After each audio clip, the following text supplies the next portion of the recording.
In this issue of ABC's Wide World of Flying, Captain Barry Schiff shows you how to cope with flight control failure, one of the most dreaded in-flight emergencies you can have. CFI Rod Machado teaches you techniques for improving your instrument scan and for detecting instrument failure. Bill Cox shows you what's been happening recently to the panel of his personal Mooney, an effective panel update for an older airplane. Our publisher, Phil Boyer, takes you with him to an intensive week of multi-engine training at Flight Safety International in Wichita, Kansas. From the AOPA Air Safety Foundation, Rod Machado shows you the techniques for identifying and troubleshooting in-flight electrical failures. And finally, Bill Cox gives you a checkout in the Citabria Decathlon series. Used airplanes with a lot of fun for the dollar. In our bonus buyer's guide at the end of this tape, the AOPA invites you to their upcoming annual convention in Orlando, Florida. And Pilot's Video Source shows you several more exciting new videotapes for aviation and history buffs. John and Martha King bring you their newest tips on flying technique. And you'll see a preview of one of the newest television commercials for general aviation. All this and more in this issue of ABC's Wide World of Flying.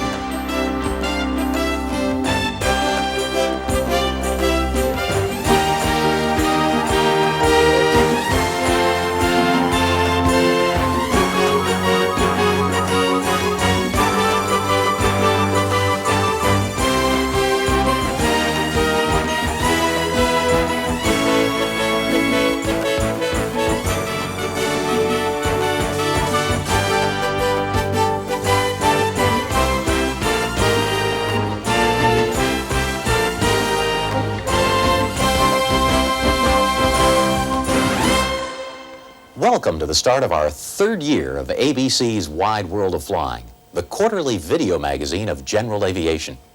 As you can see, we've got a tape packed full of informative stories to help you enjoy the world of light plane flying to the fullest degree. Later in this tape, you'll follow along with me to experience simulator-based training at Flight Safety International's Cessna Learning Center in Wichita. I'd heard about flight safety from several friends who had not only gone there for initial training, but later signed up on annual contracts. Somehow I couldn't make the commitment to attend. My first excuse was time, since the initial course takes a whole week. Following a close second was money. To support the kind of instruction they give is expensive compared to other aviation courses that don't involve flying an actual airplane. But inwardly, my real concern was fear. Fear of not being up to the standards set by corporate and airline pilots who have trained for years at flight safety. Fear of being retested to fly a plane I felt real comfortable in piloting. And frankly, the fear of having to reprove all my skills once again. It was a production of the Wide World of Flying story that found me attending the flight safety course. Once there, I met many other owner pilots just like myself who felt the same anxiety. For all of us, the grueling week contained many lows and only a few highs. But while there, I learned the many advantages of simulator-based training. At the conclusion, we all agreed that regardless of our fear of retesting with instructors we didn't know, we were all better pilots because of the experience. Recurrent flight training can take many forms, with a well-conducted biannual flight review being the bare minimum. All of us should analyze many factors about our own flying, how much we fly, the weather we fly, the equipment we fly, and so forth, and then make a personal determination for what type of ongoing training is right for you. The one factor I've learned to dismiss when making this important decision is the fear of serious review by qualified professionals. Flying is too important to allow pride to enter a decision related to continued training. I encourage you to make sure you're on top of your proficiency through recurrent training. The full flight safety story later in this issue, but right now, Barry Schiff explains how to deal with an in-flight emergency you may have never trained for.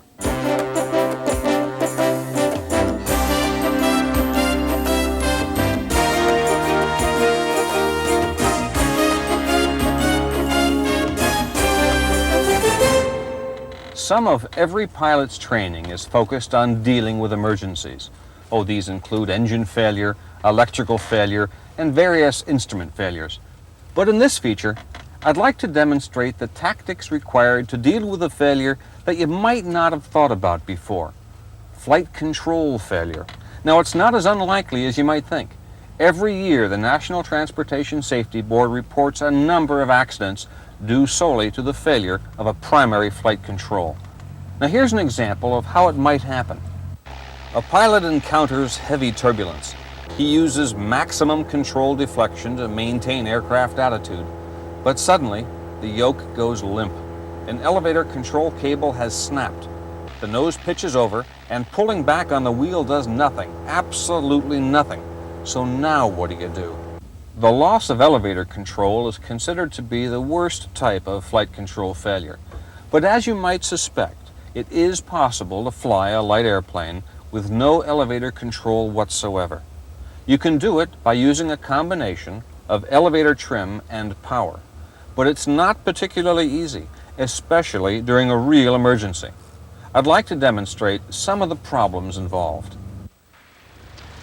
All right, now we're going to make a takeoff without using the elevator. You'll notice my hand is going to be off the control. Now, normally you'd have no occasion to do this. Obviously, if you had a failed elevator, you wouldn't take off. But just to demonstrate that you can take off, we're going to do it. Full power, and I'll crank in some nose-up trim. And the only problem is that many airplanes don't come off the ground unless you put in a lot of nose-up trim. Pilots get impatient. They keep adding trim and adding trim. Then the nose goes way up, and then you have to crank in a whole bunch of nose-down trim to get the nose down.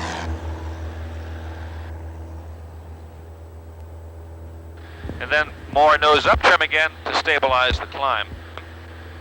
There we go, we're now on a stabilized climb. Never did use the elevator control. We're now stabilized in level flight, and I'd like to demonstrate the effect of power changes. First, we'll pull the power off and attempt to enter a normal glide. Again, I won't be using the elevator controls, I'll simply be using the trim. Power off.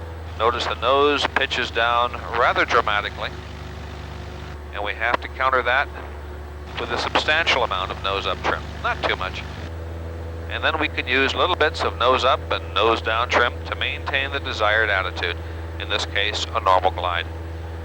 Now, once the aircraft is trimmed up for a normal glide, watch what happens when we add full power. The nose will rise rather dramatically, and it takes quite a bit of nose-down trim to prevent it from rising too much. And then we'll use little bits of nose-up and nose-down trim to maintain the desired climb attitude. I think the object of all of this is to point out that power changes in the traffic pattern should be held to a minimum because gross power changes could result in unmanageable pitch changes. We're presently on final for runway 24. We're about to make a hands-off or a stick-free landing. That means we're going to assume that the elevator is inoperative. We're going to make a flaps-up landing because if we attempt to land with the flaps down, we might risk landing nose wheel first, which of course is not too swift. We're controlling attitude with power right now. Adding power to make the nose go up, pulling power back to make the nose go down, and also using power we're able to stay right in the slot. But more or less we're gliding to touchdown. We're going to have to remember that when we get to within about 10 or 20 feet of the runway, ground effect is going to want to cause the nose to pitch over. It's going to take a small jab of power to prevent that from happening.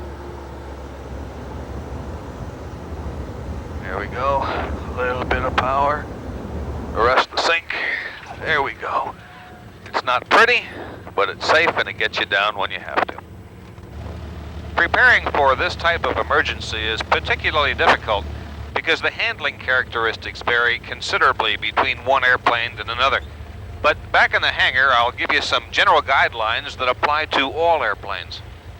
When dealing with an elevator control failure, you need to understand the enormous influence that flaps have on pitch. Now, let's consider some fundamentals for a moment. Ordinarily, the center of gravity is located forward of the center of lift. Normally, the center of gravity produces a weight in this direction. The lift of the airplane acts in this direction. And you would think that with the weight acting this way and the lift acting this way, that the airplane would pitch nose down.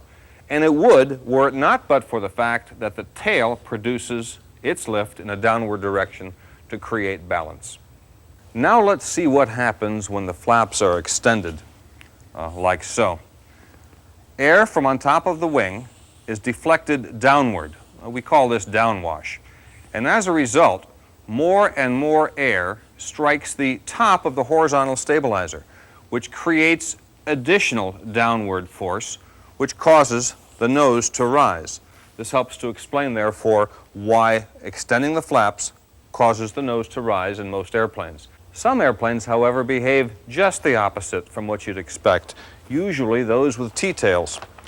Here, for example, you can see that the high T-tail is located up and away from the influence of any downwash created by extending the flaps. In aircraft such as this, the pitching moment, which usually or often is nose down, results from the center of lift, which ordinarily is here, moving aft when you extend the flaps. Now, if you had to make an emergency landing after experiencing an elevator control failure, my advice would be not to use any flaps at all, land with the flaps up, to avoid some of the rather large pitching moments created by extending the flaps. Another reason to land with the flaps retracted is that this makes it much easier to maintain a nose-high attitude, which improves your chances for a successful landing. Approaching the runway with the flaps extended usually results in a nose-down attitude, requires much larger pitch changes during the flare, and increases the likelihood of landing nose wheel first. Another factor that affects pitch during an elevator-out emergency is power. The ability of the horizontal stabilizer to produce a downward aerodynamic force depends not only on wing downwash, but also on propeller slipstream, or prop wash, and perhaps we can illustrate that here.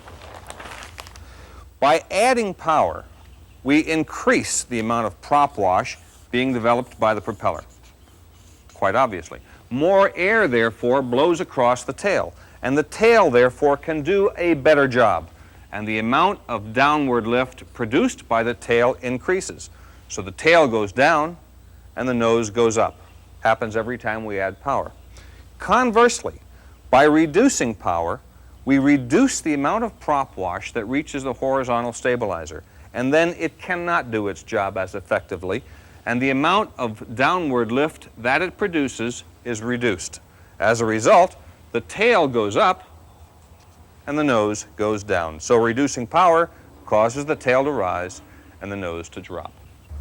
With practice, a proficient pilot should be able to counter the effects of flap extension or retraction by using power in such a way that attitude remains relatively constant.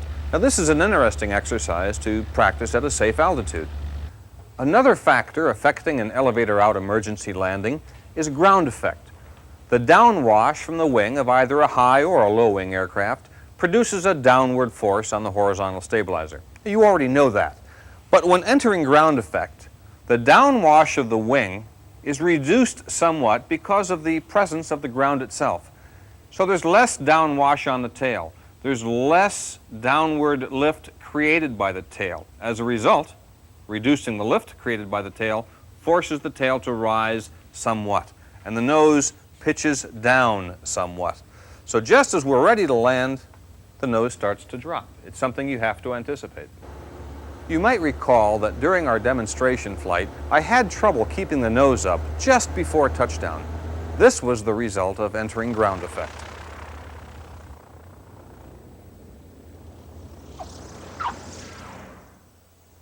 Immediately after takeoff, and as the aircraft begins to leave the influence of ground effect, downwash from the wing actually begins to increase, rather substantially. Now this increases the downwash on the tail, and as a result, the tail produces a greater downward force. The nose tends to rise somewhat. Now these pitch changes occur during every takeoff and landing, but we're rarely aware of them. Necessary corrections are minute. They're made subconsciously with subtle pressures on the control wheel. But during an elevator-out emergency landing, ground effect must be anticipated. It can be countered, but only with a perfectly timed application of nose-up trim or a jab of power. Another factor affecting an elevator-out emergency is center of gravity.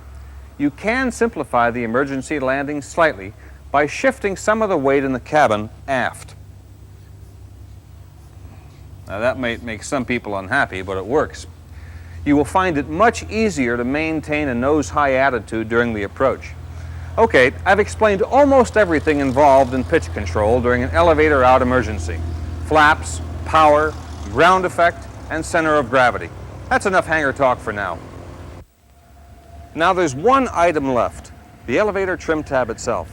And there's little I can add to what you already know about a trim tab, except to mention that the effectiveness of a trim tab does vary considerably between one airplane and another.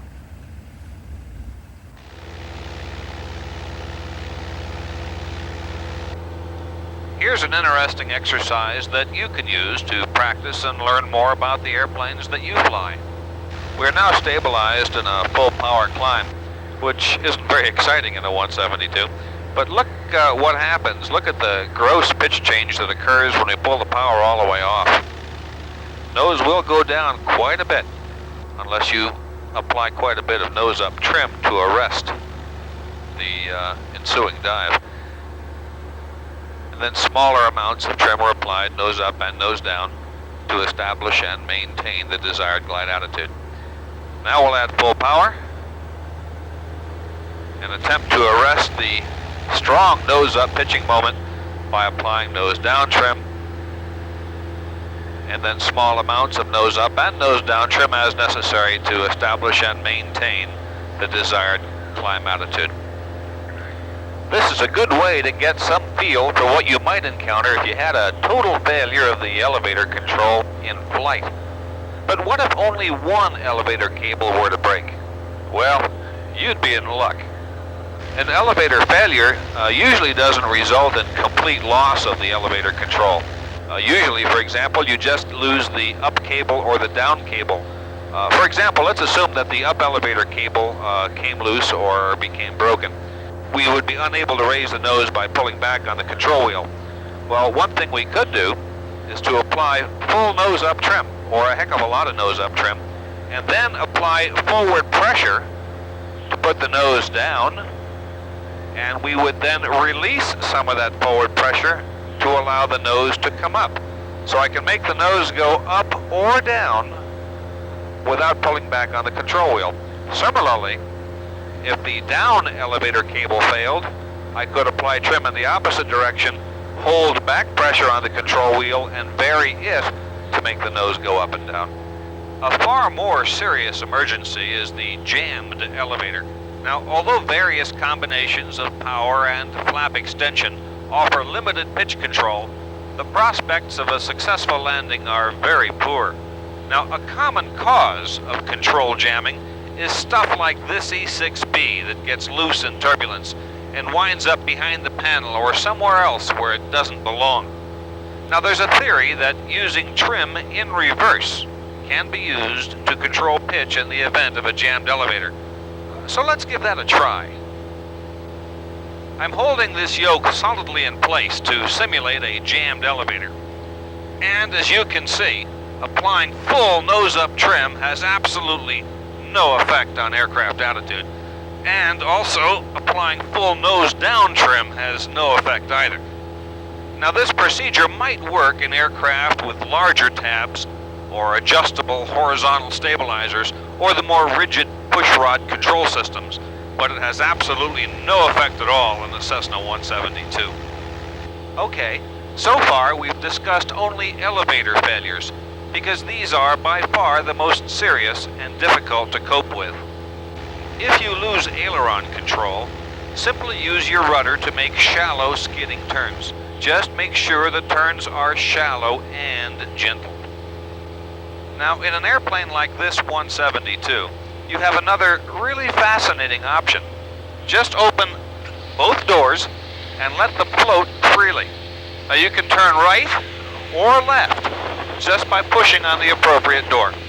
Of course, you should avoid crosswind landings when steering with the doors. Many of the emergencies that I hear about could be avoided with more careful pre-flight inspections, checking for correct and full control deflection before takeoff, and some timely maintenance. An in-flight control system failure is an emergency that can put you to the ultimate test. Fortunately, the odds are that it'll never happen to you, but if it does, we hope that the information presented here will contribute significantly to your successful resolution of the problem.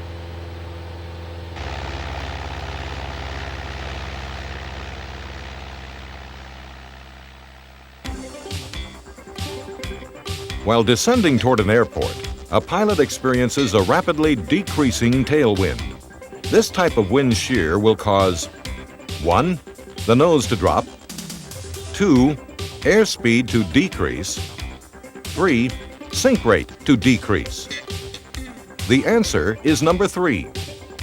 A decreasing tailwind has the same effect as an increasing headwind.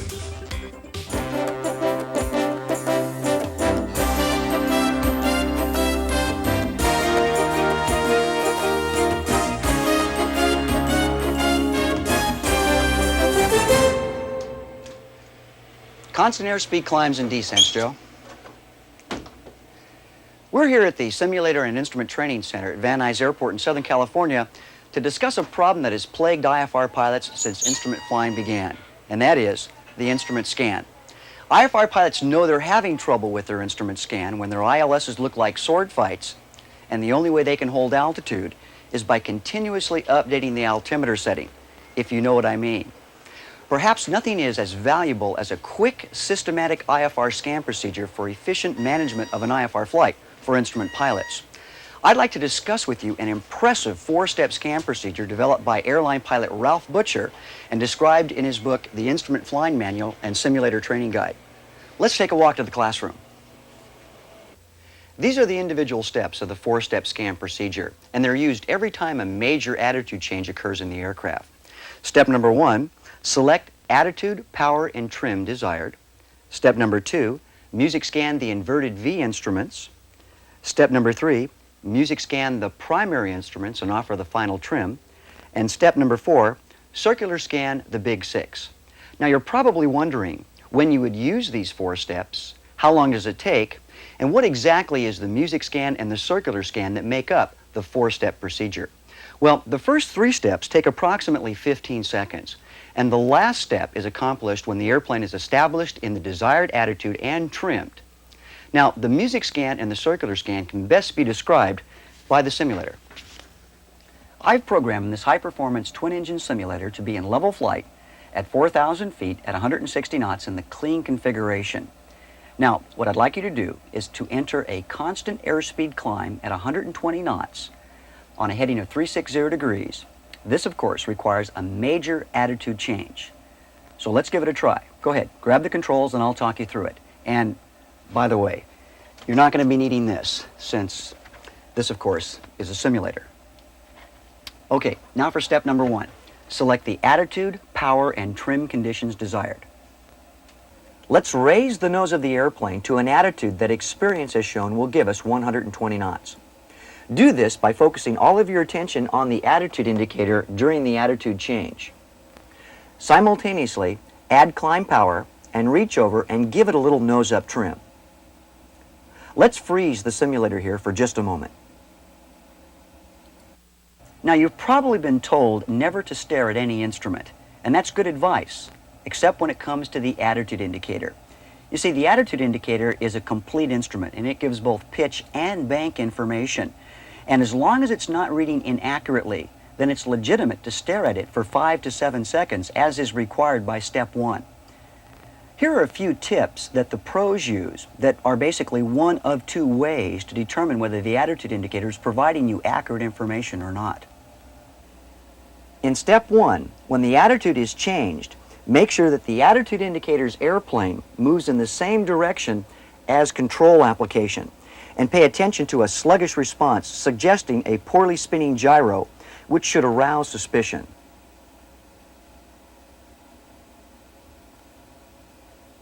Now we're ready for step 2. Let's music scan the inverted V instruments.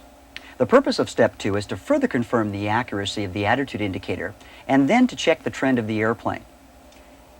With the attitude indicator at the apex and the turn coordinator and the VSI at the endpoints, the instruments appear to make up what is an inverted V.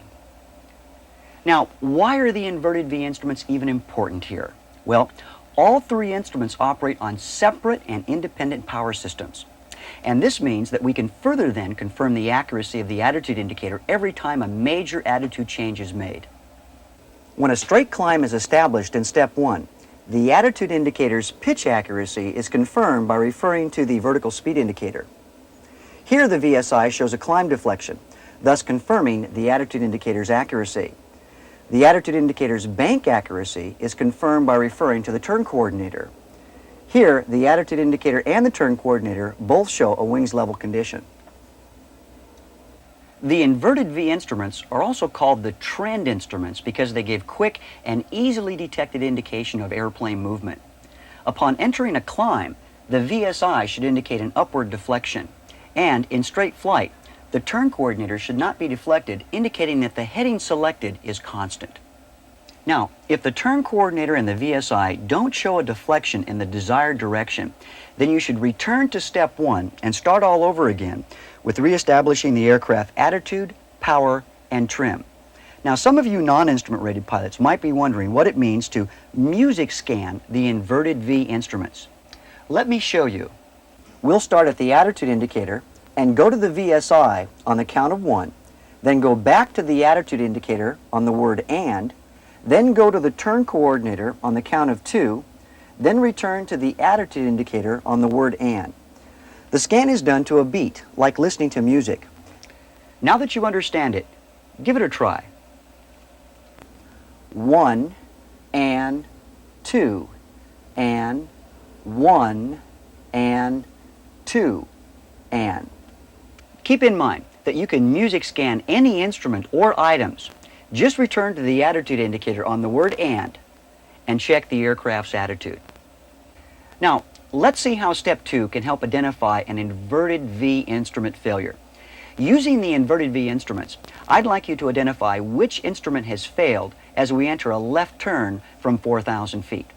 Now, music scan the inverted V instruments and identify the problem. A discrepancy exists between the turn coordinator and the attitude indicator.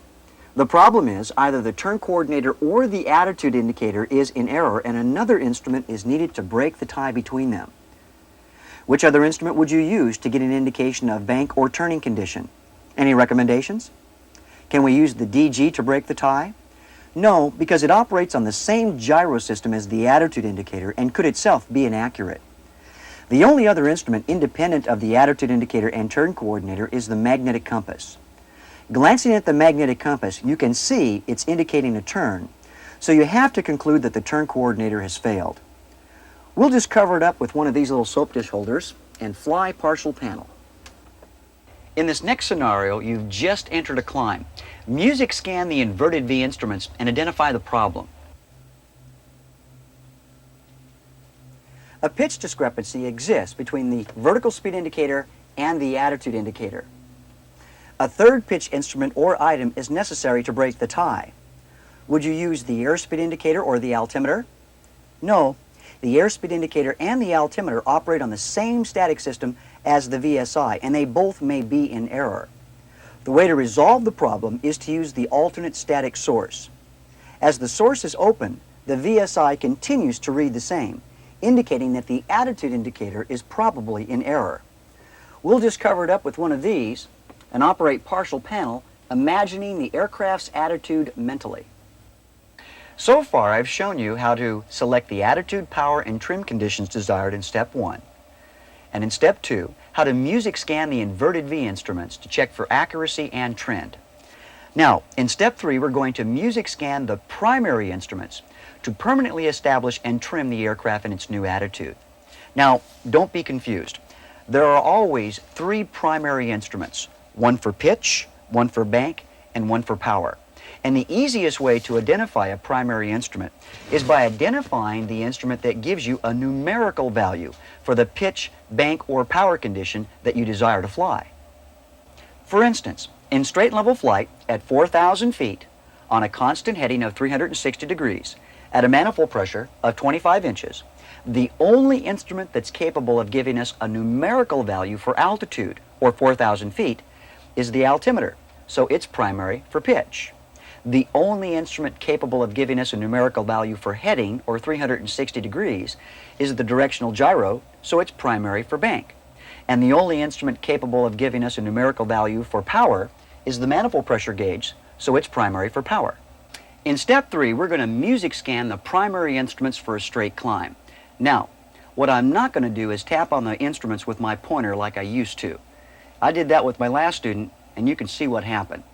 He didn't like it. The airspeed indicator is going to be primary for pitch, and we'll climb at 120 knots. The directional gyro will be primary for bank, and we'll fly heading of 270 degrees. And the manifold pressure gauge will be primary for power, and we'll climb out at 25 inches. Keep in mind that it's usually only necessary to music scan the manifold pressure gauge once. Take a look at it on the panel. 1 and 2 and 3 and 1 and 2 and 1 and 2 and. With the airplane established in the correct attitude, the final trim is now made in step 3. The first 3 steps of this instrument scan procedure have taken approximately 15 seconds, and they certainly have been very demanding of your time. The 4th step is to circular scan the 6-pack of instruments, and this scan is accomplished after the aircraft is established in its new attitude and trimmed. Give it a try. Simply scan in a circular manner while checking for small deviations. Now, what should I do if I want to look at something outside of these 6-panel instruments, like an approach plate, a radio, or a distraction of some sort? Glance at the attitude indicator before leaving the flight instruments, and note the attitude. Look at the item. In this case, it's the radios. Then glance back to the attitude indicator, and then return to the item, repeating this as often as is necessary. This sequence should look familiar to you. What's it called? That's right, it's the music scan. The real IFR pros will always music scan items outside the flight instruments. This is how they can control the aircraft and still deal with distractions. They simply scan back and forth from the distraction to the attitude indicator, and they can control the aircraft without having to look at other instruments. I've taken the left seat to share with you a few more ideas on instrument flying. Now that you understand the importance of the attitude indicator, you should avoid these common scan problems. Number 1, always watch the attitude indicator when major attitude changes are made. Number 2, always evaluate the attitude indicator's output when control application is made. Number 3, always music scan the attitude indicator during time-consuming tasks, such as tuning radios or reading charts. Number 4, give the attitude indicator your attention in turbulence or when making excessive control inputs. Number 5, carefully monitor the attitude indicator when you're experiencing vertigo. And number 6, evaluate the attitude indicator's output for accuracy. Now that you understand the 4-step procedure, I'd like to show you what it looks like from beginning to end. We're on a heading of 090 degrees, climbing at 120 knots. And air traffic control has just informed us that we have to turn left to a heading of 180 degrees. So for step number 1, we're going to select the attitude, power, and trim conditions desired. I'll be focusing on the attitude indicator as I enter this left-hand turn. I'll be turning to approximately 20 degrees of bank because I recall that should give me about a standard rate turn. Okay, I've neutralized the controls. I'm no longer focusing on the attitude indicator. And I've got the power desired, and I'm going to offer just a little bit of nose-up trim. Very good. Now I'm going to music scan the inverted V instruments to check for accuracy and trend. 1 and 2 and 1 and 2 and that looks about right. Accuracy is fine, and the aircraft has trended toward a left-hand turn and is in a left-hand turn. Now for step number 3, I'm going to music scan the primary instruments. 1 and 2 and 1, and 2, and the aircraft is exactly where I want it, so no changes are made. I'll offer it a little bit of nose-up trim here. That looks good. And now I'm going to circular scan the big 6. And I'll be checking for small deviations. And when I'm within 10 degrees of my desired heading, 180 degrees, then I'll roll out, and that of course requires an entire new attitude change, and I'll recommence the 4-step scan procedure again. And that is exactly how it works. Remember, the professional pilots that do this for a living realize that an instrument pilot's job is not to perform, but actually to manage. I hope this IFR scan technique allows you to more efficiently manage the flight of your aircraft.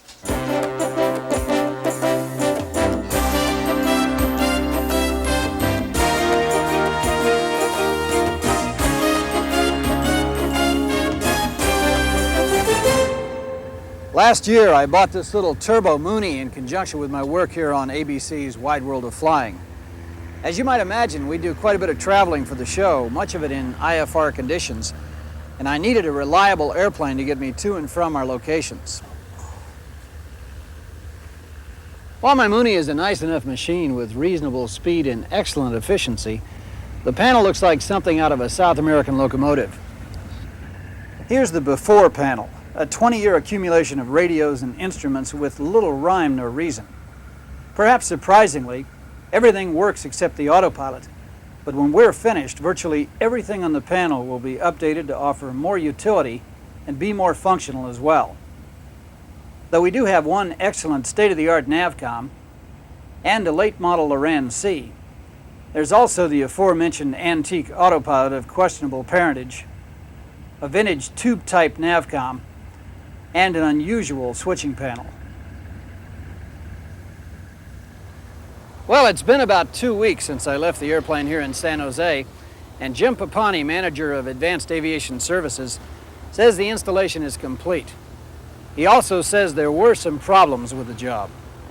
The problems we had with this airplane, like a lot of old airplanes, the wiring is very brittle and old, and you have to redo a lot of the existing wires.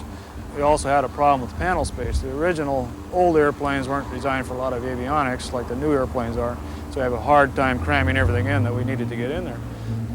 Mooney in particular are very short in depth as far as their panel space, and avionics, quite a few of them are quite long, and we had a problem getting everything in, so we had to put the real short radios on top and go down as the length got longer. Also, we had a problem with the plastic false panel that goes over the instruments. It was brittle, it was cracking, and we had to be very careful with it.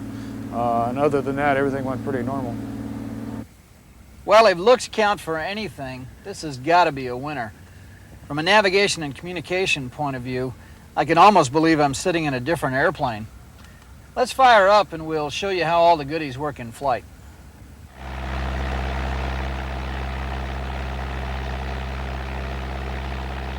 Let's take a look at the individual upgrades and examine how they help improve the total package for IFR use.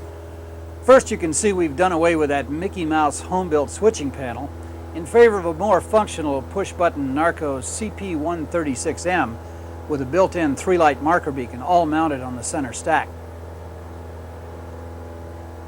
Up where the old switching panel used to be, Advanced Aviation has installed a Davtron 903 digital VOR indicator with a signal decoder that translates the Morse code identifier and displays it sequentially right on the instrument, minimizing the need to orally identify the station.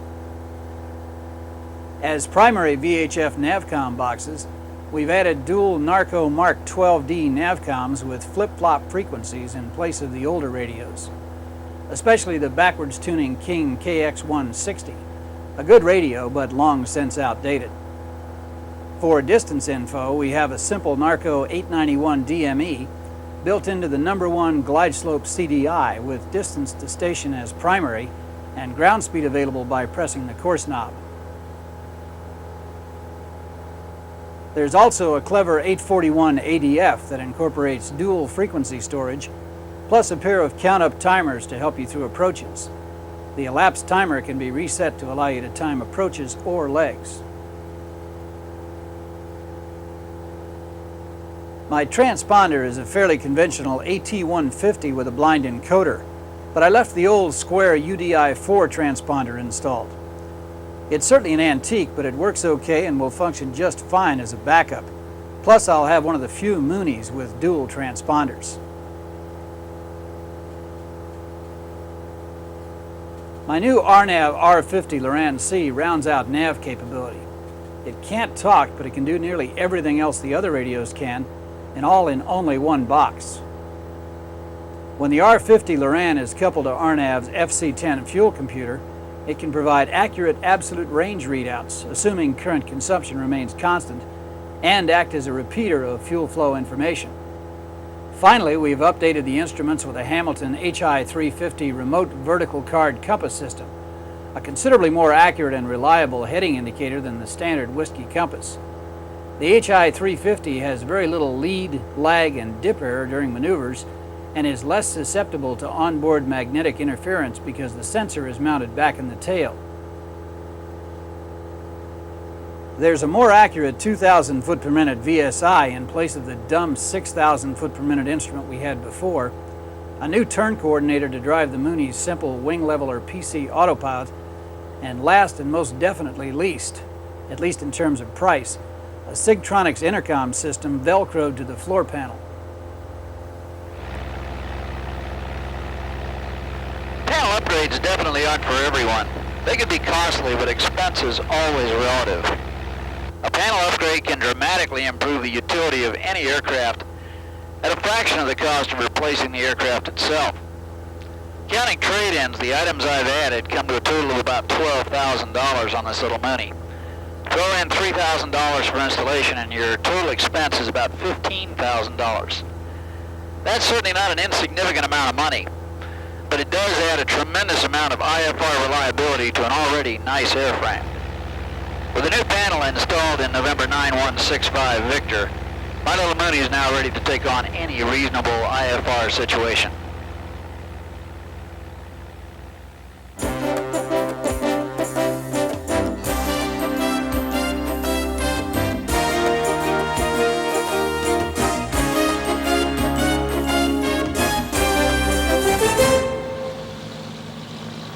As many of you regular viewers know, last August I traded in my trusty 6-year-old Beech Baron for a Cessna 340A. No newcomer to private flying, I've logged almost 2,300 hours in 20 years, 1,400 of those in multi-engine airplanes. My purpose in coming here to Wichita's Mid-Continent Airport is to attend Flight Safety International's one-week initial course on the Cessna 300-400 series aircraft. Flight Safety's Cessna Learning Center, which will be my home for the next week, is conveniently located right on the airport.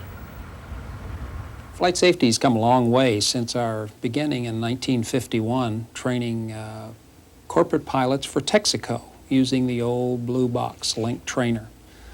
That has evolved into our operation where we have moved into training the scheduled airlines.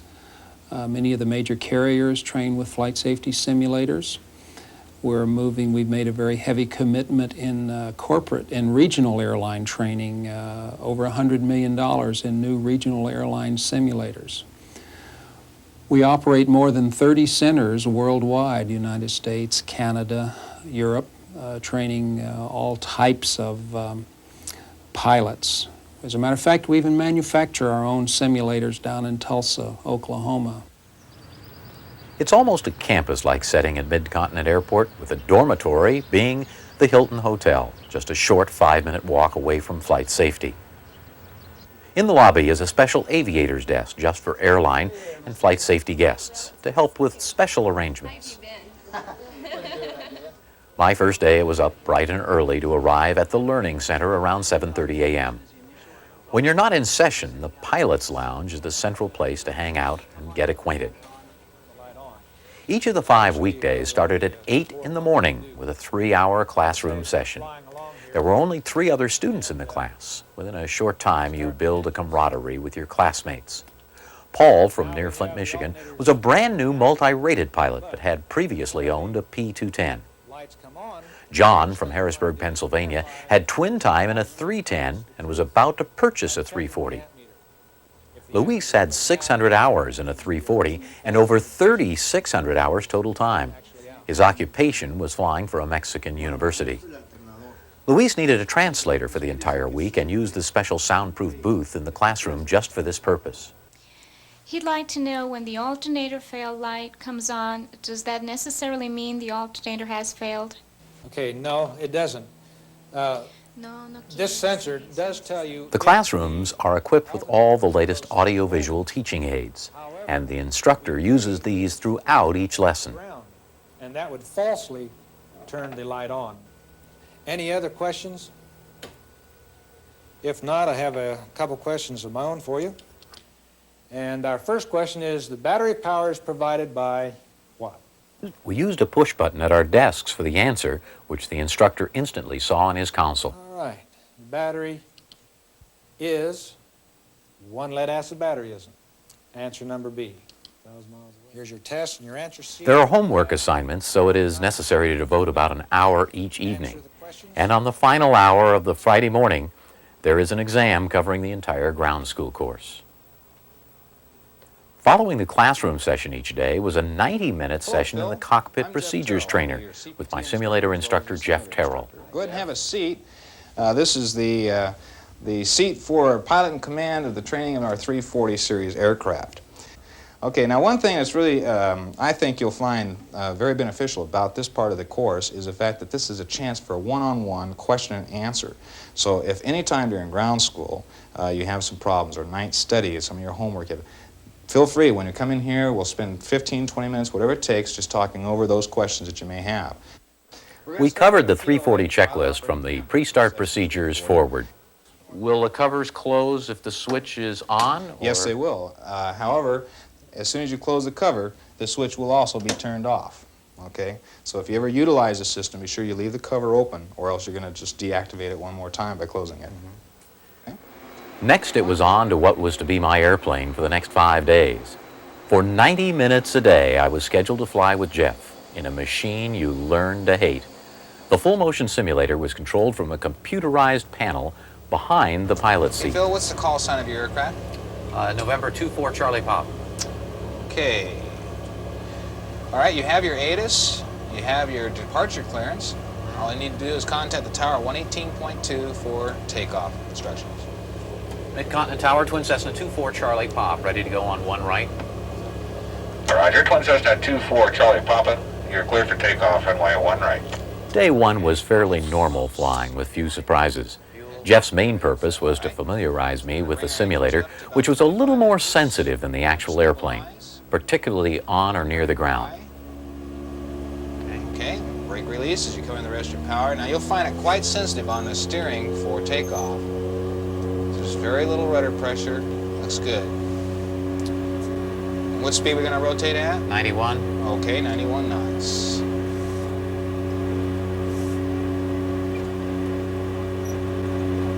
Okay, rotate. Positive rate, gear up.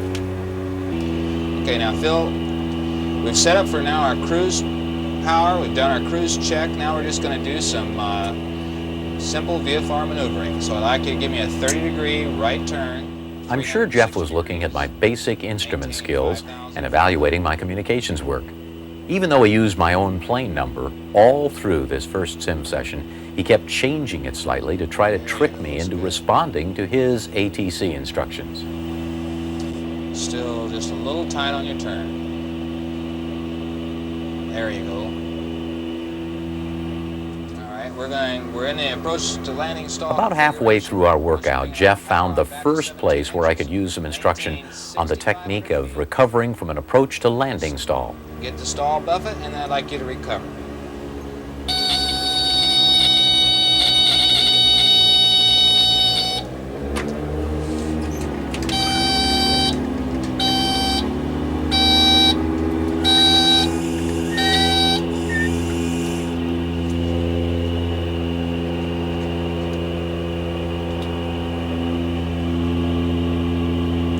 Go ahead and power on back to about 20 inches and maintain 90 knots. Okay, how much altitude did we lose on that? Quite a bit. Yeah.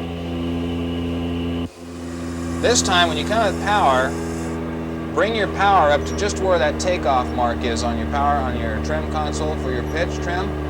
Just bring the throttle levers up to that. And then, while the power is coming up, bring the flaps to 15, mixtures full forward, props full forward, and then come in with the rest of your power.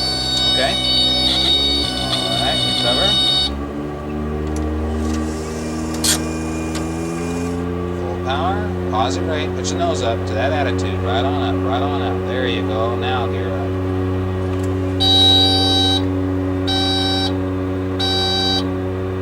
And as soon as your gear and transfer lights out, flaps up.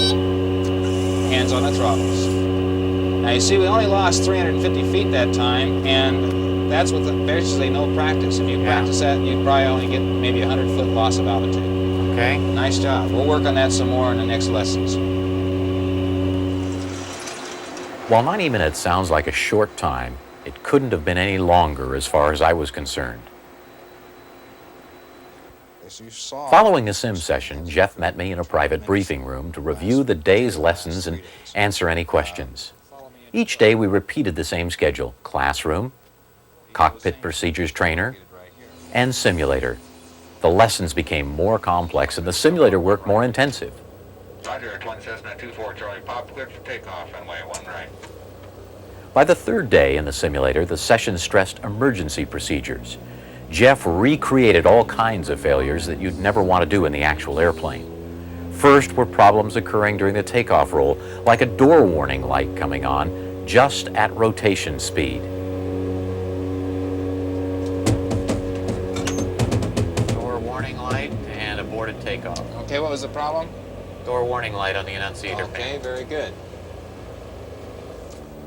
Next, it was unequal power right before liftoff.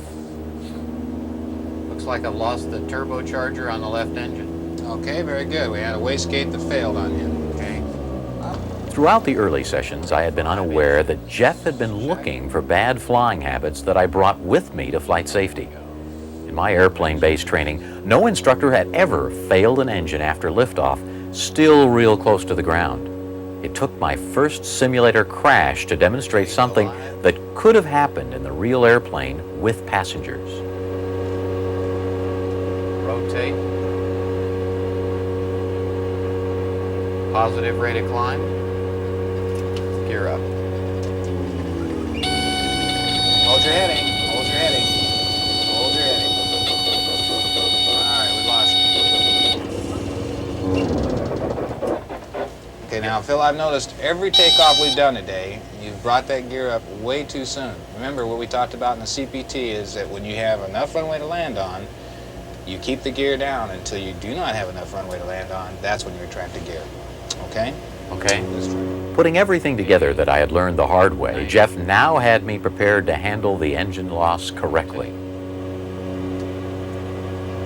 Nice technique. Very good. Keeping those throttles up, hands on them. That's good. Okay, I must be out of runway now. Just as I retracted the gear, Jeff pulled an engine. Engine out. It's the left.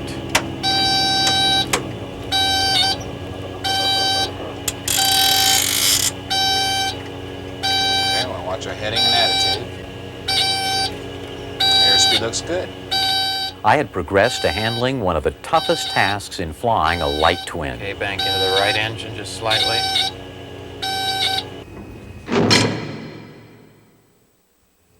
By the last day, flying on one engine was the norm, but handling electrical, pressurization problems, icing, and the like required I call on every bit of knowledge gained in the classroom, CPT, and sim. 2-4 Charlie Pop, okay, and you understand we want the emergency equipment standing by. We've got a right engine out, and we're in icing conditions. In these scenes, I'm flying an instrument approach without an approach plate to a military field I've picked for an emergency landing.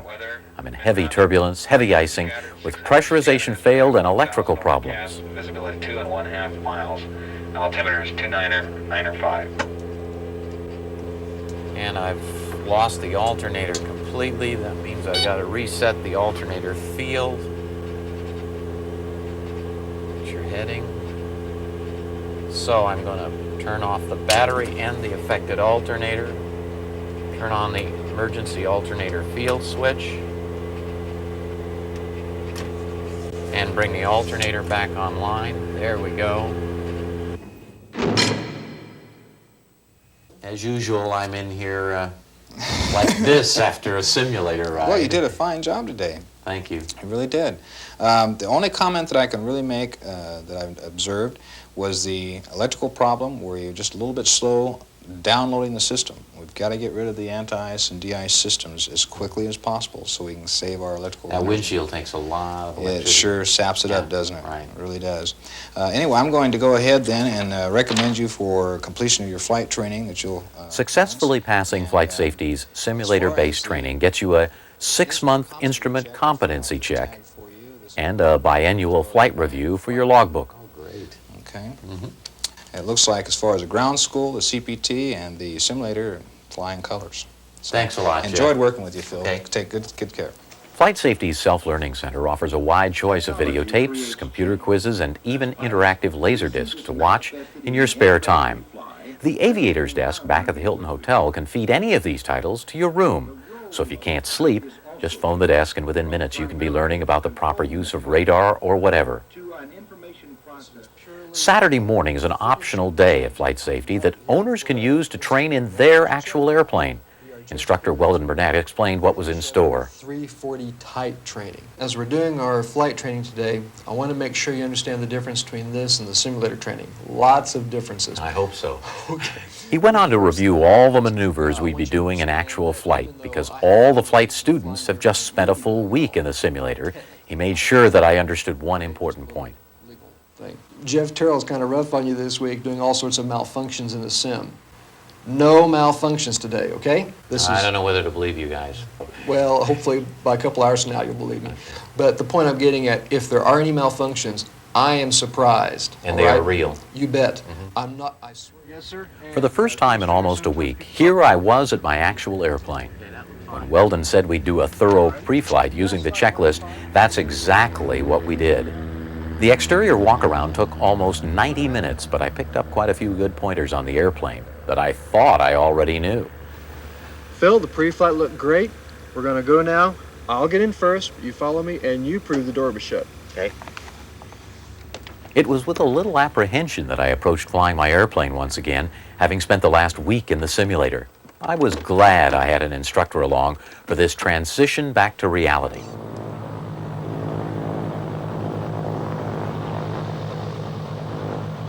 Selectors, verify on the mains? On the mains. It was as routine as Weldon had said back in the briefing room. Unlike the sim, there were no surprises. We breezed through the before takeoff checklist. Flaps in the up for takeoff position. Indicating up. Fuel flows are in the wide arc.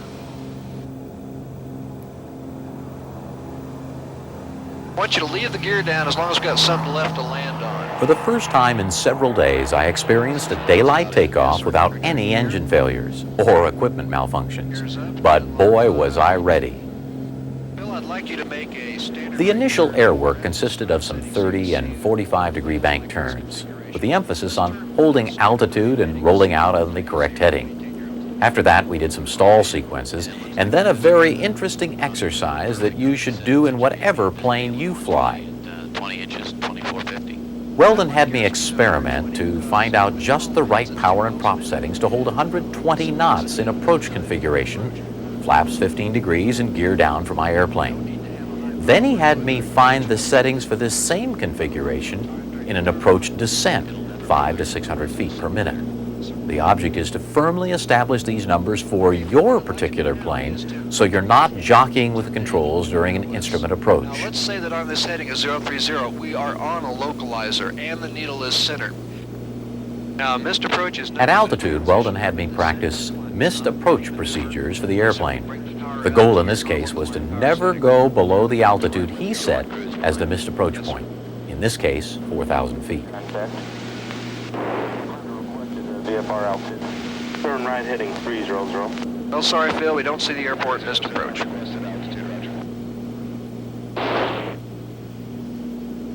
Once we've established a positive rate, retract the gear. Fly the airplane. Shutting down an engine during flight training is not a regular part of the curriculum, but it can be included at the owner's request. Slowly and deliberately, we went through the procedure for securing an engine in cruise flight. Okay, we will feather. All right. Advance the power on the left when as necessary. I'm going to bring you up to the top of the green arc. And we're still above VYSC. Our air work continued with an ILS approach and a non-precision approach with a tight circle-to-land situation, using landmarks instead of mountains. You may go on down to that little farm that has the grain elevator on it, but not past I was glad I spent the extra day flying my airplane, and I'd recommend this extra time to anyone taking the flight safety course. Training, I think, is one of the areas that has been sort of overlooked by the owner pilot.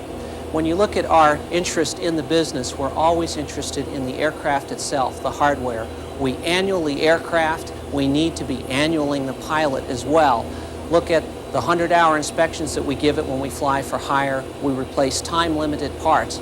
The pilot is the only critical component that we routinely run to failure. Those of you who fly Barons and Bonanzas will find this sight familiar. Similar courses to my 340 training are offered for both these Beechcraft light planes. In addition, they've just installed a 210 simulator in Wichita. And Baron 41 Quebec, contact tower now 118.2, good day. One of the excuses we frequently get for pilots not training is, I fly all the time. I feel comfortable in my airplane. I'm proficient. Well, so do the professional pilots, the airlines, the military, and the corporate jet operators. The reason they come back for training is they don't get to practice on a regular basis all of the emergency procedures and some of the things that we never get to see because our airplanes are so reliable. In spite of all the punishment I'd subjected myself to during the week, I couldn't pass up an opportunity to fly the newest addition to FSI's cockpits, Sim 57. It's a Phase 2 6-axis simulator for the Citation 3. The control console is totally computerized, and I asked my instructor Bert to position me for my home airport, Teterboro, New Jersey. The cockpit is equipped with a 5-tube EFIS system and a wide-angle view visual display. This means even when you look out those big Citation side windows, you see a ground simulation. Familiar landmarks were visible like Giant Stadium, the radio towers, and even the headlights of cars running along the highway near the airport. This was the closest I'll ever get to flying an airplane this sophisticated, but I sure felt very comfortable with Bert's expert guidance. It's possible to be type-rated in a Citation 3 without ever flying the actual airplane. Pull the airplane right up into that triangle there a little bit. There you go, right up there. Okay, fly that right down. Don't cheat on us. Looking good. Airspeed's perfect. Just hold what you have here. Okay, very good. Just slowly bring the power back and nose up just a little bit. Hold what you have right here. It's going to be a beautiful landing. Okay, now reach forward, get the speed brakes. Speed brakes and a thrust reversers. Okay, very good. Good job. There you see, you already keep... Sunday morning arrived and the weather was perfect. Almost too good since I wanted to use my newfound instrument skills. There was a distinct sense of pride and accomplishment as I taxied out for the flight back to New York.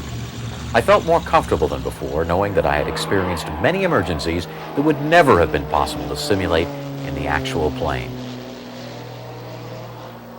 In cruise flight, I reflected back on the week and how I could explain it to my wife, family, and pilot friends. In the end, it was clear that the flight safety experience is a very individual one. When you fly as an owner pilot, you are the only crew member. When you seek the flight safety type of training, you're doing it for yourself and for those you carry with you as passengers. Of prime importance is the personal growth and accomplishment in being a well-trained pilot in command. Which of the following is not specifically marked on the face of an airspeed indicator? 1. Maneuvering speed. 2. Flaps up stall speed. 3. Flaps down stall speed. The correct answer is number 1, maneuvering speed, which in many airplanes varies with gross weight.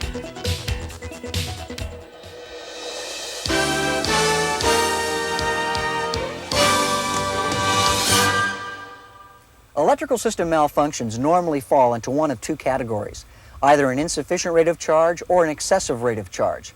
Now, it's possible that the very first sign of an electrical system failure will be difficulty in being heard by ATC or in hearing ATC. Weakening signals or complete failure of pulse equipment such as transponder, DME, or radar, as well as wandering VOR needles and intermittent off flags, may be other impending signs of an electrical system failure. If you suspect an electrical system failure and the ammeter and low voltage light confirms it, then immediately minimize the electrical draw by turning off all unnecessary electrical equipment and make only essential communications, because radio transmissions will use a great deal of electrical power. Electrical system failure resulting from excessive charging by the alternator can easily fry the aircraft battery and damage electrical equipment. Normally, most aircraft have an overvoltage sensor that will deactivate the alternator if voltage exceeds a critical level. If the overvoltage sensor malfunctions, as is indicated by an excessive rate of charge shown on the ammeter, then the alternator circuit breaker should be pulled and the alternator should be turned off by using the split portion of the master switch. This isolates the alternator and leaves battery power available for equipment use. Also, keep in mind that if the overvoltage sensor were to shut down the alternator, or if the alternator output is low, a discharge rate will be shown on the ammeter along with the illumination of a low voltage warning light. This may be what is known as a nuisance trip out, and an attempt should be made to reactivate the alternator system by turning off the avionics power switch, making sure the alternator circuit breaker is in, and turning both sides of the master switch off, then on again. This resets the alternator field circuit breaker, and if the problem no longer exists, the normal charging should resume and the low voltage light should go out. These procedures are only for one particular type of electrical system and may not fit the airplane you fly, so read your pilot's operating handbook carefully. And also, consider this, that problems with a failing electrical system can normally be detected early by including the ammeter and the low voltage light in your instrument scan.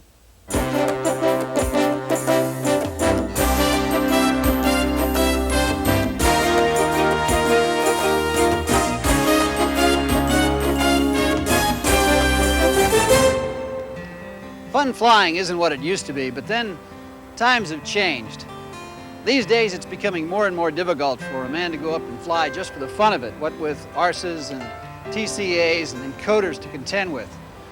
For those who do appreciate fun flying, the trio of colorful tail draggers behind me have become the standards by which other airplanes are measured. They're all sport machines designed more for what a man can do with them rather than where he can go or how fast he can get there. Today we're here at Screaming Eagle Aviation in Santa Paula, California to have some fun with these pure fun airplanes. We're going to explore the aerobatic envelope in all three models, give you an idea of the similarities and differences between the airplanes, and examine the market for used Citabrias and Decathlons. Bottom of the line is the basic 7 ECA Citabria, better known simply as the 115. It's powered by a 235 cubic inch Lycoming engine rated for 115 horsepower and 2,000 hours between overhauls. This makes it one of the most durable engines in the industry. The wing is a conventional high-lift airfoil, 33.5 feet in span, with a flat bottom surface and a curved top surface. We'll talk more about airfoils later when we examine the Decathlon. Like all the high-wing Blancas, the Champ is wood and fabric with a tube steel fuselage, generally regarded as more flexible and durable choices for aerobatics than aluminum. On the Champ, struts connect the wing to the bottom fuselage, and there's a small steerable tailwheel for directional control on the ground. Certainly one of the acknowledged experts on the subject of high-wing Blancas is Doug Dullenkopf of Screaming Eagle. Doug has been selling sport planes for about 16 years now, and he knows the Citabria Decathlon line better than his German Shepherd. Doug, first perhaps you could help us decode the alphabet soup of models that Blanca uses, the 7 ECA, the 7 GCBC, and the 8 KCAB. What do they all mean? The different model designations of the Citabrias and Decathlons are pretty much arbitrary. There are 4 models Citabrias, starting off with the 7 ECA, which is 115 horsepower.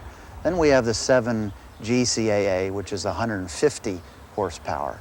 Then we have the 7 GCBC, it's 150 horsepower with flaps. That's the only Citabria with wing flaps. Then we have the 7 KCAB, It's 150 horsepower with the inverted fuel and oil systems. Then the Decathlon line, there's 3 models. The 150 horsepower with a fixed pitch propeller, the 150 horsepower Decathlon with a constant speed, and of course our Super Decathlon, the 180 horsepower with a constant speed prop. And all the Decathlons have the symmetrical airfoil. How much will a pilot have to spend for a nice bottom-of-the-model line 7 ECA such as this one? 7 ECA Citabria will run between $12,000 and $18,000. A late model one like we have here, a 1980 model, will run in the mid-20s if it's always been hangared and well maintained. It's tough to put a price on how much fun a Citabria can be. With 115 horsepower out front, the little champ doesn't exactly scamper down the runway, but it's eager to fly, lifting off in about 500 horizontal feet. Climb at sea level is 500 to 700 feet per minute, though you may have a tough time verifying that on most champs, since there's usually no VSI installed. Or much of anything else for that matter. Needle ball and airspeed are all these airplanes require for acros, so that's generally all they've got. Realistic cruise at 5,500 feet is a little over 100 knots on about 6 gallons an hour, in case anyone cares. If you did choose to fly the littlest Citabria on a cross-country trip, though, you might be hard-pressed to avoid getting upside down every once in a while. After all, aerobatics are what the Citabria is all about. The name is an illiterate copywriter's reverse spelling of the word aerobatic. The Belanca Model 7 ECA loves to roll as long as you remember to keep the speed up and the G-load positive so you don't lose the engine passing through inverted. With so little power and a carburetor rather than fuel injection out front, inertia has to help you through most maneuvers. But that doesn't diminish the fun, though it does limit the type of maneuvers you can do.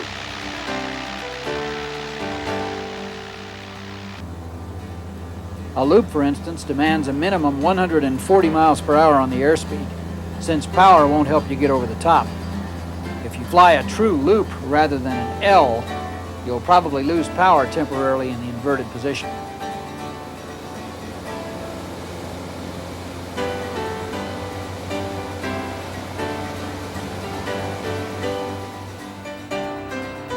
With so much wing and so little airplane under it, the Champ's stall speed is a low 45 knots, making it a near stall machine around the patch.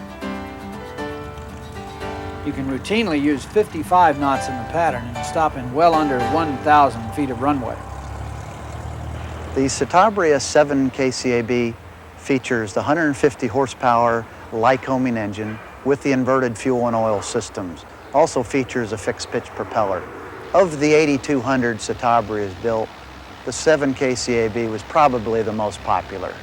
A nice clean Citabria, 150 horsepower, let's say a 7 GCA, the basic of the 150 horsepower airplanes, carbureted, flat bottom wing, no flaps, could bring $15,000. And a nice 7 KCAB, which features the inverted fuel and oil system, a late model one could bring as much as $25,000. More power makes all the difference in vertical maneuvers, starting with climb. A 150 Citabria does an easy 1,000 feet per minute pointed uphill, and extra power also makes it more capable at aerobatics, if not cruise. Adding 35 more horsepower only bumps cruise up about 3 knots, but vertical penetration improves dramatically, and fuel injection gives the airplane some new talents as well. Notice the negative angle of attack, though, in the inverted attitude. A Citabria can't really do much in the way of outside maneuvers because the wing isn't very efficient when it's upside down. It doesn't develop much lift and requires a very high negative pitch angle simply to keep the airplane flying. Naturally, the 150 Citabria's extra power lets it do everything the 115 Champ can do, only better. The Super Decathlon, as the name implies, is designed for more serious aerobatic competitors. The Super Decathlon features the 180 horsepower Lycoming engine with an inverted fuel and oil systems, in addition to a constant speed Hartzell propeller. The limit load factors on the airplane are +6, -5 Gs. The aerobatic capability on this particular airplane is excellent for vertical penetration. The Super Decathlon symmetrical wing provides improved inverted handling And the aileron shovels give aerodynamic assistance in lightening control forces during roll. Note that as the ailerons move down, the shovels deflect up and vice versa. Most Super Decathlons are lightly equipped and typically without IFR instrumentation compared to normal category aircraft. This one does have a transponder at top right panel for operating in and around the Los Angeles TCA. Mixture, primer, prop control, throttle, and alternate air are all grouped on the left panel and sidewall, and all electrical switches and CBs are mounted above the pilot's left shoulder. Okay, all the necessary latches are latched and the traffic is good. And Decathlon 5501 Charlie is departing 22 at Santa Paula. Santa Paula.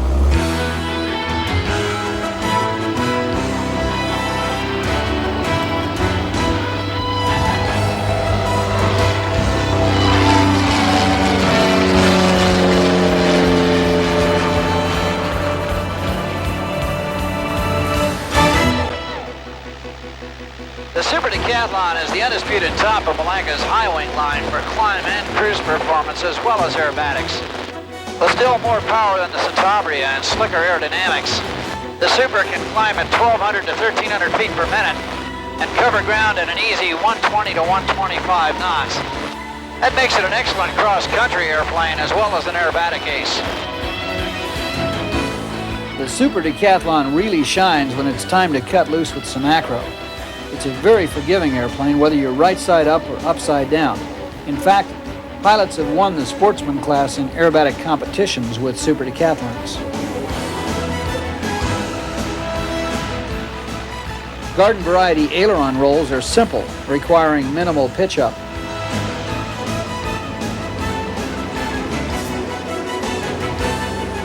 Snaps are fun too. Entered at 85 knots, a Super Decathlon makes a full rotation in about 3 seconds.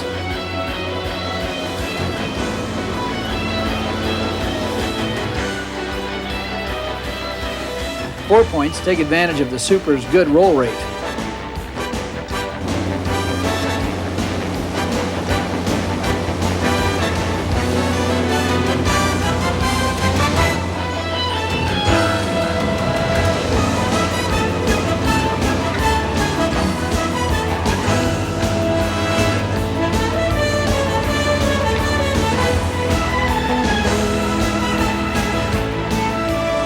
Finally, slow rolls, a traditionally tough maneuver demonstrated here with minimum practice, aren't all that challenging. Point the nose straight up, and the 180 horsepower Lycoming engine allows you to fly maneuvers that certainly would be more difficult in a 115 or 150 Citabria. Here's a plain and simple hammerhead turn out of a vertical climb. Here's what a hammerhead looked like to me. Note the horizon splitting the cowling more or less perpendicular as we arc back down through.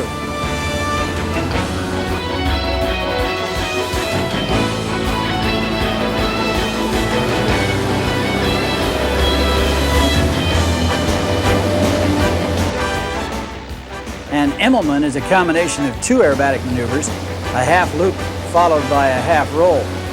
As we hit the inverted position here, you'll see the aircraft roll back to straight and level flight.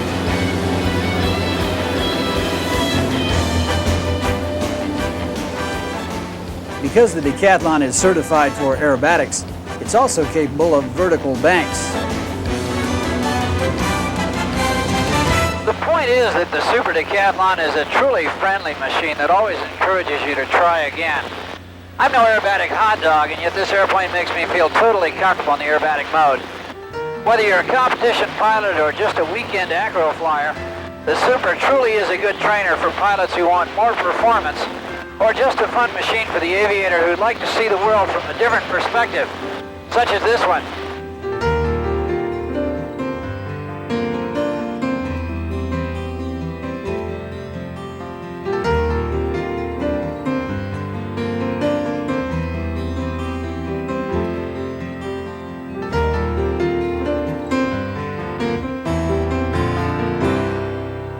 Common to all models is the inspection of the landing gear U-bolts. A Malanka service letter covers the inspection and torque values for for all the airplanes. The problem with the U-bolts is they crack and eventually fail at the radius. Another problem is the wing rib nails. The ribs are attached to the wing spars with a small brass nail. In time, the combination of the spars drying out and the aerobatics make nails work their way out.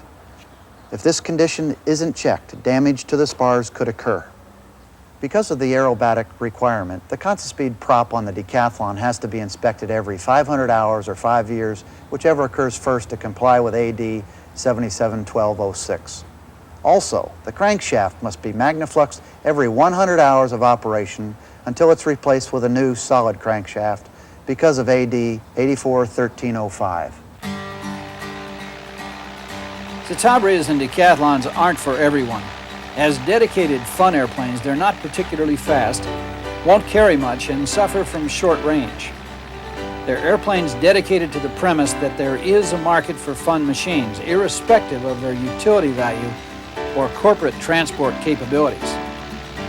It's true the Citabrias and Decathlons we've flown today are out of production now, but they've held their value surprisingly well, better even than some Beechcrafts. It's also true that Tiny Pitts Aircraft of Afton, Wyoming, a company that produces pure aerobatic hot rods, has been in continuous production for over 20 years, while corporate giants such as Piper, Cessna, Beech, Mooney, Gulfstream, and Rockwell haven't been so fortunate. There may be a message there somewhere.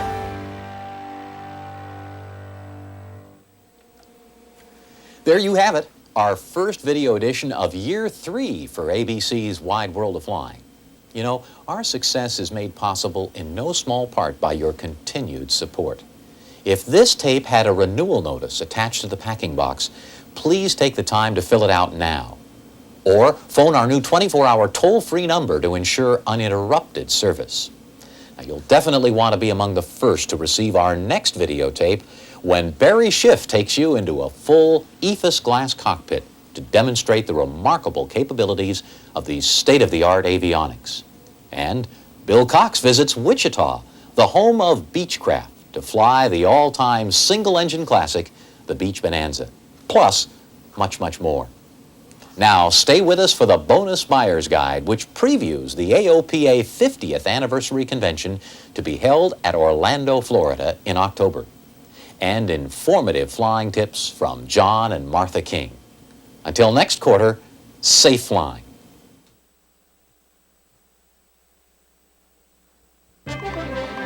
Pilot's Video Source presents another collectible gift pack. Produced during the early war years by legendary screen director Frank Capra, this Academy Award-winning documentary series was shown to every soldier sent overseas. Now the full, complete versions of all 7 motion pictures are on these 6 video cassettes. Prelude to War, The Nazis Strike, Divide and Conquer, The Battle of Britain, The Battle of Russia, The Battle of China, War Comes to America. All 6 tapes are mastered from the original film prints provided through the Wesleyan University Cinema Archives. Never has film made a stronger statement or touched more lives with its message of freedom and human rights. Capra, the director, captured those times with immediacy and truth, only possible in the years 1942 through 1945.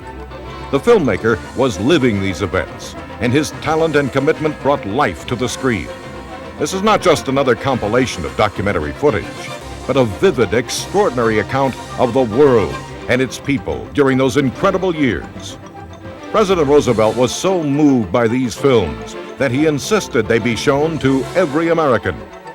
Today, we can again share that same sense of pride and purpose, to understand and feel the way it was to live through the war years. Open a time capsule and experience all the emotions of a country that did not want to go to war. Feel in your own heart the passion we all felt during those historic years. Share this amazing and powerful cinematic experience with your family. Frank Capra's Why We Fight. Also, here are previews of 4 hard-to-find single titles. They were headhunters until the airplane opened up the jungles of New Guinea. Get a feel for what it's like to fly left seat into airstrips unlike any others on Earth. Meet the pilots whose job it is to bring the outside world to a jungle wilderness. And witness the adventures of those first aviation pioneers who in 1922 dared to challenge sudden death in a world where the great bird was magic and named Ballast. Wings, the Jet Age. It's a tribute to jet-powered flight, a collection of beautiful scenes of awesome force and design. This compilation covers it all, from commercial flight to fighters. Come into the flight deck for the pilot's perspective and also enjoy the magic Astrovision camera work of Clay Lacey, giving you views only his Lear-mounted periscope lens can provide. This is a film every collector of aviation videos will want to own and share.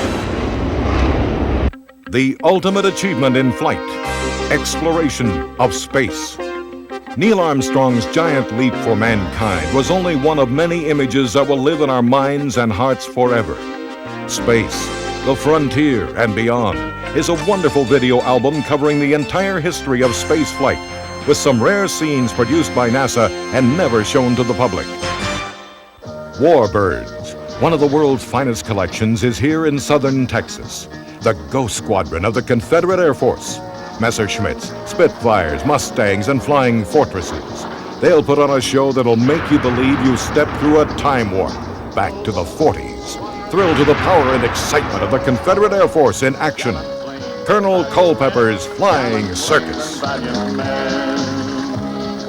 The Memphis Belle. You've heard about this classic. Now you can include it in your library. Climb aboard the Flying Fortress for an actual mission over Germany.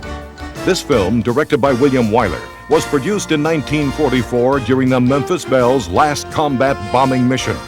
The suspense is real because the story is true.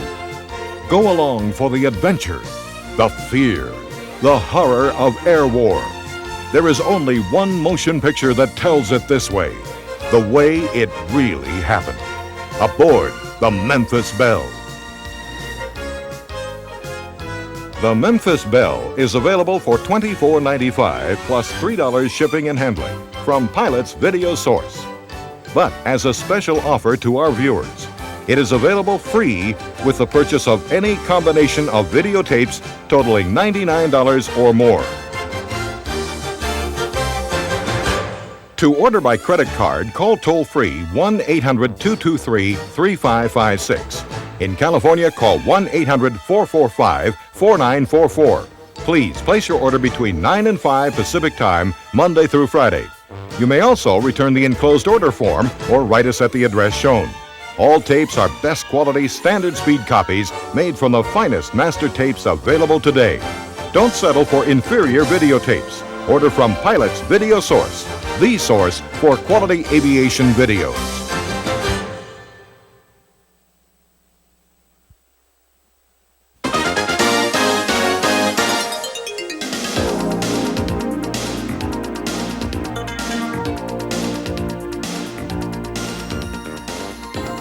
Now John's going to show you how to sharpen your crosswind landing techniques.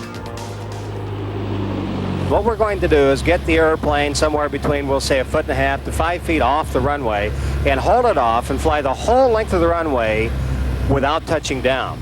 Now what I'm going to demonstrate by doing this is how you correct for a crosswind on landing. We're going to have a little crosswind from the left, and the way you correct for a crosswind is you bank the airplane, and as you bank the wings of the airplane, the aircraft will start drifting across the runway. In other words, if I bank the airplane to the left, the airplane will drift across the runway to the left. If I bank the airplane to the right, the airplane will drift across the runway to the right. So what we're going to do is we're going to use this banking of the airplane to drift the aircraft left and right. Now, unless you made an active attempt to keep the airplane longitudinal axis pointed right down the runway, in other words, keep the nose going right down the center line of the runway, by using rudder pressure, the airplane is going to yaw left and right. So I'm also actively going to have to use rudder pressure to keep the airplane from yawing to the left and to the right. And this is exactly how you make a crosswind landing, but not touching down and flying the whole length of the runway will demonstrate that very well. Now, people ask on a crosswind landing, how much bank angle do you use? The answer is enough to keep it from drifting left or right. How much rudder do you use? Just enough to keep it pointed right down the runway. Okay, now we're over the runway. So here's what I'm going to do. I'm going to establish my flare and hold it off the runway. Now, watch it drift to the left when I bank to the left. The airplane drifts all the way to the left. Now let's bank to the right and watch the airplane drift back to the right. Watch it drift all the way across to the right. See it drifting across to the right? That's because I'm banked to the right. Now let's do it again to the left. We're going to drift all the way across the runway to the left. And it's the bank that makes it drift over there. See it drifting across? Isn't that something? Okay, now we'll drift back to the right. Then we'll put it right back on center line by banking. There we are on center line the whole time. Now, watch if I push right rudder, the nose yaws to the right. Left rudder, no yaws to the left. And so you use rudder to keep the nose aligned with the runway, like so. Let's go around. How about that, sports fans? King Schools takes you to new heights with our Super Takeoff Sweepstakes.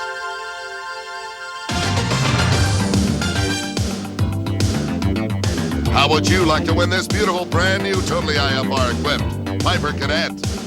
It's easy when you enter King Schools Super Takeoff Sweepstakes. Simply order any King video. Select from King's extensive and exciting new library of single-subject action videos designed to take you beyond the written, including 4 of the latest entertaining yet practical takeoff videos. Flying the Citation, Communications, Hangar Flying with a Point, and Takeoffs and Landings Made Easy. Get the fun of flying along with the facts by ordering any single takeoff video for just $39 or any 5 for $79 or get all 11 for only $139. The highly acclaimed and popular King written exam courses are up to date and thorough, containing at least 5 2-hour videotapes. King exam courses include private pilot, commercial pilot, instructor FOI, instrument instructor, ATP 121 dispatcher, and flight engineer exam courses. Right now, each exam course is only $149. That's a complete total price, $149. $149 includes the King exam course of your choice, plus your choice of the private, instrument, or commercial flight test courses, and your choice of any 4 of the King takeoff tapes, all for just an unbelievable $149. And don't forget, your order automatically enters you in the King Schools Super Takeoff Sweepstakes. Your chance to own and fly this brand new 1989 Piper Cadet. Phone your order in now by calling 1-800-854-1001. That's 1-800-854-1001. We're here 24 hours a day to take your order, which is processed and shipped the same day it's received. The number to call is 1-800-854-1001. The price to pay is $149 for any King video exam course. You get your flight test course and 4 takeoff videos free. King's number, 1-800-854-1001. King's price, $149. And your dream, a brand new Piper Cadet. King Schools takes you where you want to go easily and enjoyably. It's the only way to fly. You can bank on it.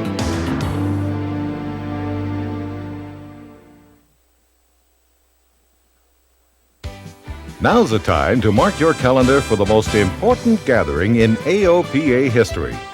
AOPA's 50th anniversary convention taking place this October 18th through the 21st. Orlando, Florida is a location where AOPA will feature its most extensive convention program scheduled to date, highlighting 50 hours of the best aviation programs available, plus our largest exhibit hall ever and a static aircraft display. This convention at the Buena Vista Palace Hotel promises to be enjoyable for the whole family. The theme for this milestone convention is 50 years in climbing. Here's your chance to find out about the latest in avionics and other upcoming new equipment, and how new equipment regulations will affect your aircraft and your flying in the 1990s and beyond. Here are some highlights of this important convention. Relax and mingle with old and new friends and some characters from Disney World. Hear the new Secretary's views on airspace usage and other pending legislation. A report from AOPA President John Baker will bring you up to date on the significant activities of the association and the challenges that continue to face us today. An update from Air Safety Foundation President Donald Engen will introduce you to new training and safety programs from the foundation. You'll enjoy a unique entertainment and dining experience, celebrating AOPA's birthday with a flair. And the closing banquet will feature dining, dancing, wonderful prizes, and a surprise or two. Everything that's new in the industry, product demonstrations, and an aircraft display await you at the Disney World Stoleport. Here's a sample of the seminars offered at this year's convention. FAR refresher courses, owner-performed maintenance, enforcement procedures, using your sectional chart, financing an aircraft, single pilot IFR, navigating with LORAN-C, terminal area flight operations, and much, much more. For more information or to register for the convention, call this toll-free number, 1-800-USA-AOPA. You can select from 6 hotels with 5 actually located in Walt Disney World. Call now. Don't miss out on AOPA's 50th anniversary celebration. Once you know how to fly, you will understand every pilot's sense of wonder.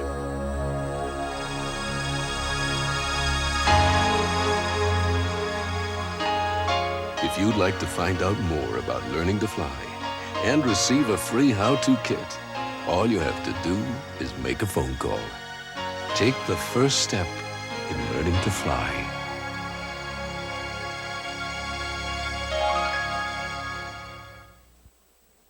If you are viewing a borrowed copy of Wide World of Flying and would enjoy having your own subscription, or you would like to order a subscription as a very special gift for a pilot or aviation enthusiast, credit card holders may call us toll-free at 1-800-999-8783. Or you may send a personal check to our subscription center in Riverton, New Jersey. The price is just $99.95 for 1 full year.